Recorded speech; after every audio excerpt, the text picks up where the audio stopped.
Yeah, it was an unfortunate situation that led me to prison 3 months after graduating high school. You know, when a person graduates high school, you thinking like, you got your whole life ahead of you. You know what I'm saying? You planning and you doing all type of stuff to like, prepare for your future. You know what I'm saying? My world was a different reality. You know, you got everywhere. You got people that striving to do better, but their means of accomplishing their goals are different. You know, everybody want to make it out the hood. Everybody want to do better. Everybody want to gain some type of stability. You got people that's content with their situation, but then you got people that so they want more. It's just their means about what they go about getting more is different. Somewhere you got a kid right now that's studying, trying to get that 3.0 GPA so they can get the Hope Scholarship so they can get a full ride in school and do something better for themselves. You got somebody in the gym that's working hard, trying to push themselves to meet the needs and exceed the limitations so that they can make it out the hood, get a scholarship, an athletic scholarship, try to make it to the pros, you feel what I'm saying? But at the same time, you got people in the gym working out and people in the books pushing their schoolwork. You got somebody in the hood, you know what I'm saying, trying to get a pack, break that pack down so they can make something shake. You got females in the hood trying to use their body. I don't knock nobody for what they hustle or what their mindset is, you know what I'm saying? Because you don't know what a person done been through in their life to get them to cause to think the way they do. Me personally, I ain't never been the type of person where I just felt like selling dope just wasn't my forte. It didn't make no sense for me to take my money and to spend my money and to take chances trying to gain my money back before I could see a profit. It just was too much. I was the person where I felt like I sit back and watch you take your money, get you a pack, break your pack down, build your pocket up. And then in 30 seconds, the shit that you took 3, 4 weeks, 2, 3 months to build up, it's mine. You know what I'm saying? That's how I rock. And basically, I ain't gonna really get into a lot of detail of my situation. You know what I mean? But I was a hothead growing up in East Atlanta, and I used to bring a lot of heat to the neighborhood for some of this dumb shit that I was doing. My father was a Marine, you know what I'm saying? I was infatuated with pistols at an early age. So I used to do a lot of hot shit, you know what I'm saying? But, the pedigree and the way I was built, it showed in the way I rock and the way I carry myself. So you had old heads in the hood, they'll pull up on me like, man, I see you thorough, I see you 100, you know what I'm saying? All that blase squads, really, I'm thinking that in my mindset, these some big homies. These folks, they up there, you know what I'm saying? These some OGs in the hood. But really, how would they do what? You know what I'm saying? In hindsight, while I'm looking at it now, I would have do what? I would have guinea pig, but I wasn't thinking about it like that then. I thought about it like, man, shit, that's how I got to eat. That's what it is, And basically, you know what I'm saying? When you a 300,000 $400,000, $500,000 nigga, and a nigga jug on you for 4, 5,000, 10, 20,000, that ain't no money to you. You know what I'm saying? But get what? To a nigga that's 17, 16, boy, you talking about 5, 10, 20,000 dollars, nigga, we rich. You feel what I'm saying? Not only I'm rich, but nigga, my whole team rich. Everybody I fuck with rich. You feel what I'm saying? So that's the type of dude I was, when a situation and opportunity present itself to me, I fought with my niggas. And, some of the niggas I shouldn't have fought with. I know that now. But, that's a lesson learned. And, so I can say back then, opportunity presented itself. I hollered at a couple of my partners and, we did what we had to do. You know what I'm saying? And shit didn't go the way we planned it. Police got involved, and we ended up getting arrested. And everything didn't go the way it was supposed to go because people couldn't keep their mouth closed.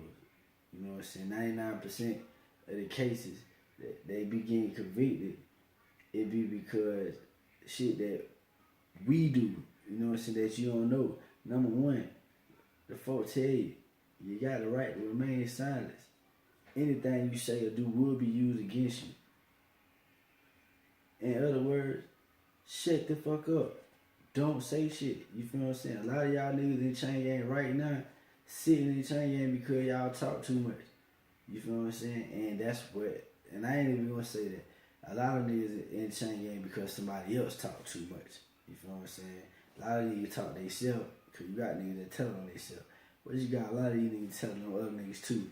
You feel what I'm saying? So, you know, my situation, it just was where it was four of us. Everybody won 100. You know what I'm saying? When it came down to it, it was like, shit, you can take the trial, but these niggas gonna testify against you. Or you can take the plea. Shit, I took the plea.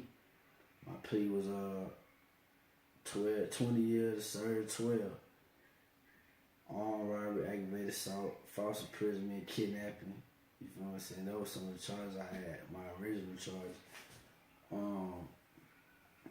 And I never forget, you know, when the judge beat that gavel, and I look back, my father, you know what I'm saying, I've never seen this man shed a tear in my life.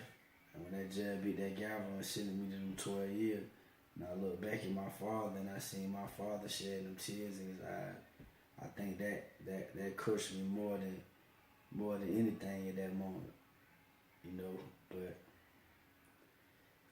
I ain't really have a lot of time to reflect on that because shit, my ass was going down the road. You feel what I'm saying? Georgia Department of Correction, here I come, and you know that's a lot to go through. You feel what I'm saying? Cause I ain't gonna flex. When I went to prison, I was a boy. When I came out of it, I was a man. You know what I'm saying? But my mindset going in there was, regardless of what, you know what I'm saying, I wasn't going out bad. That's the only thing I kept telling myself. But you ain't going out bad. You ain't about to be nobody bitch. You know what I'm saying? You ain't about to be no prey. You ain't finna be none of that. You know what I'm saying? You gonna do what you gotta do your time. You gonna do what you gotta do. But at the end of the day, I don't give a fuck if you gonna die in that motherfucker. I said to myself that if I die, but I'm gonna die a man. You feel what I'm saying? I ain't gonna die no cow. And I guess going in the gate, you know, they got me into a lot of trouble because I was still on some hot head shit when I first went to prison. A lot of fightings, you know what I'm saying, stabbings, you know what I mean, robbing people, because, you know, the same way you have a mindset on the street, it ain't no different than you in chain gang. It's a whole different world in the same world, different rules. But, you know, so it was like the stuff that I place monetary value on, my mindset and the institutionalized mindset, me having a locker box full of noodles and cookies and pies and, you know what I'm saying, me having my shit stacked, that's what meant something to me. You know what I'm saying? And like in my premature adolescence, that's what things that I placed value on. And it kept me in a lot of bullshit.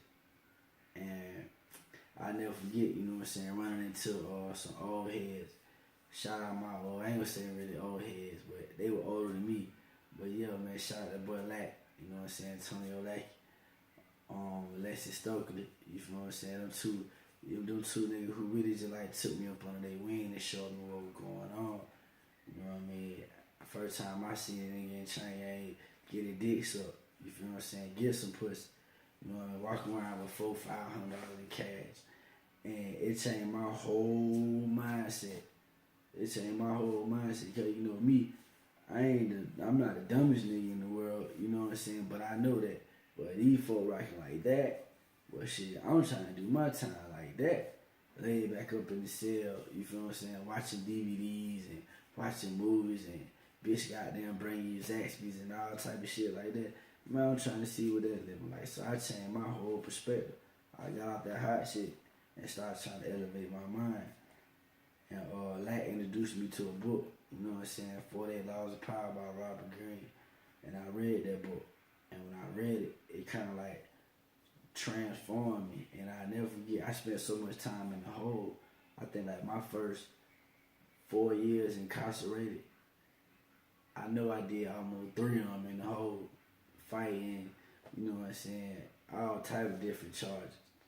But one of the time when I went in there and lapped with my roommate, and he force fed that book to me, and I kind of like recreated myself, and I came out, and when I came out, it was kind of like, you know, it's a whole nother ball game now.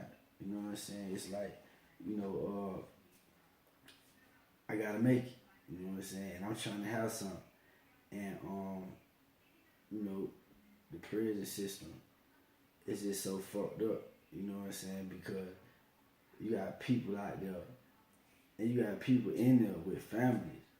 You know what I'm saying? And let me say this. This is something I just want to say. You know what I'm saying? If you got somebody that's locked up, you know what I mean? I know people be calling your phone, they're locked up, they be looking for money and shit, but it ain't even about the money. You know what I'm saying? Add them folk they need some help.